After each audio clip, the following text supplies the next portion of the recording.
Clay comes from the ground. The kind of clay that we have around here is earthenware. So if you fired it too hot, it would melt. The clay that I'm most interested in now is porcelain, or a form of porcelain. There are different kinds. There's different levels of purity. I still, sometimes will use the terracotta because it has the beautiful warm tone. It's so soft and inviting. But my real interest right now is with a material which is much more challenging, and it's much closer to the bone china. So it has the very, very white, refractory, almost reflective qualities. I guess I think of it as a kind of a pure material. It's a material that kind of reduces things to more pure form. And you have to pay attention to detail. It's not very forgiving. I think partly because this material that I've been working with over the past few years is such a singular material, and it's perfect for casting. It can mimic textures so well. I've become a little more and more, I guess, dealing with elements. So I ask myself, why do I have to limit myself to clay?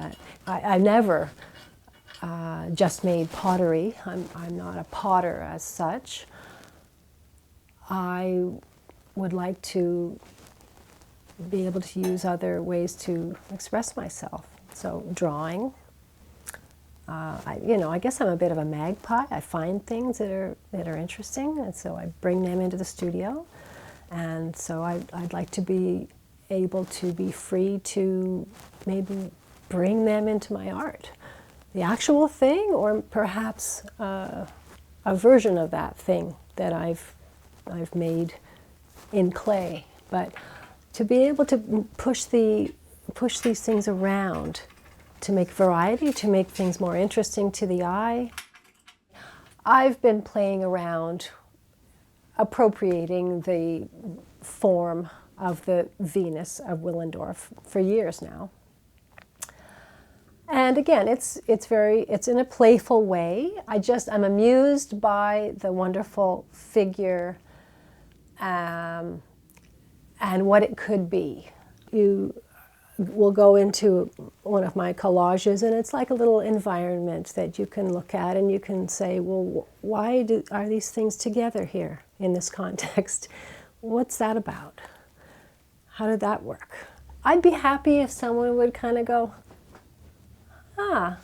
yeah, I get that. Or, hey, that's really funny. I love visual jokes. I like to play.